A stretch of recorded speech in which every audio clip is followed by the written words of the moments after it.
तो इस वीडियो में एक इम्पॉर्टेंट एक्सटेंशन हम डिस्कस करने वाले हैं और ये एक्सटेंशन बेसिकली किस सेक्शंस में है और ये एक्सटेंशन किन पर अप्लाई होने वाली है वो हम इस वीडियो में डिस्कस करेंगे। तो आगे बढ़ने से पहले चैनल पर नए हैं तो सब्सक्राइब कर लीजिए। जीएसटी हो या इनकम टैक्स, डेली कुछ ना कुछ इम्पॉर्टेंट अपडेट्स आ रहे हैं। तो अब इस नोटिफिकेशन के अंदर बात की गई है टैक्सेशन एंड अदर लॉ के जो आया था taxation and other law act 2020, उसमें सेक्शन 3 सबसेक्शन 1 की पावर को यूज़ किया हुआ है। तो सेक्शन 3 सबसेक्शन 1 अगर हम देखें तो सेक्शन 3 सबसेक्शन 1 जो है हमारा बात करता है relaxation of certain provisions of specified act. ठीक है, where any time limit has been specified in prescribed modified notify under the specified close जो आपकी फॉल कर रही थी 20 मार्च 2020 से 31 दिसंबर 2020 तक और सच डेज आफ्टर 31 दिसंबर 2020। तो सेंट्रल गवर्नमेंट ने बाय नोटिफिकेशन स्पेसिफाई किया था फॉर कंप्लीशन और कंप्लायंस ऑफ सच एक्शन। कौन से कंप्लायंसेस की यहाँ बात की गई थी?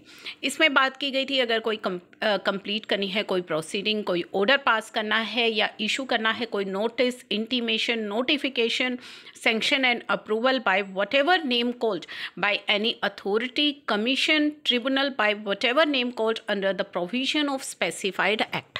तो यहाँ पे बेसिकली अथॉरिटीज़ के द्वारा, कमीशंस के द्वारा, ट्रिब्यूनल के द्वारा कोई भी प्रोसीडिंग कंप्लीट होनी है, कोई ऑर्डर पास करना है, कोई नोटिस इशू करना है, कोई इंटीमेशन इशू करनी है, कोई नोटिफिकेशन है, कोई सैंक्शन या अप्रूवल है, तो उन सभी चीज़ों को ये सभी चीज़ें जो है इस सेक्शन में प्रिस्क्राइब की गई हैं। तो इसी का यहाँ जिक्र किया है कि सेंट्रल गवर्नमेंट ने स्पेसिफाई किया है for the purpose of subsection 1 of section 3 of the said act where the specified act is. Specified act क्या रहेगा? Prohibition of benami property transaction act. तो बेनामी प्रॉपर्टी ट्रांजैक्शन एक्ट जो है इसमें स्पेसिफाइड एक्ट रहेगा। तो उस एक्ट के अंदर and the completion of any action as referred in clause A of subsection 1 of section 3 of the act।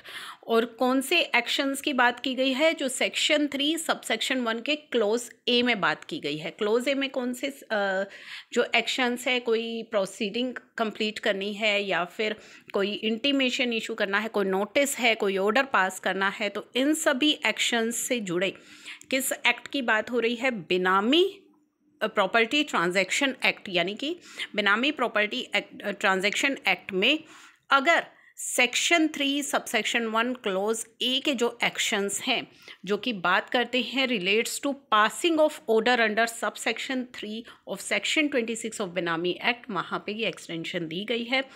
30 जून 2021 जो है आपकी एंड डेट रहेगी of the period during which time limit specified in prescribed or notified under the Benami Act fall for completion of such action, जहाँ पे 30 जून date थी इन actions को complete करने की। एंड 30 सितंबर रहेगी shall the end date to which 30 सितंबर 2022 रहेगी end date to which the time limit for completion of such action shall extended. तो जो 30 जून है जो डेट थी आपकी, जो एंड हो रहा था पीरियड जिसमें कि ये टाइम लिमिट फॉल कर रही थी, उन सभी पर एक्शन लेने की जो लिमिट है वो 30 सितंबर 2022 तक एक्सटेंड कर दी गई है। तो टैक्सेशन एंड अदर लॉ से रिलेटेड जो कन्फ्यूजन यहाँ पे आ रही थी, आई होप अब वो आपकी क्लियर हो गई है। तो बेनामी एक्ट के अंदर ये एक्सटेंशन आपको दी गई है पासिंग ऑफ ऑर्डर के लिए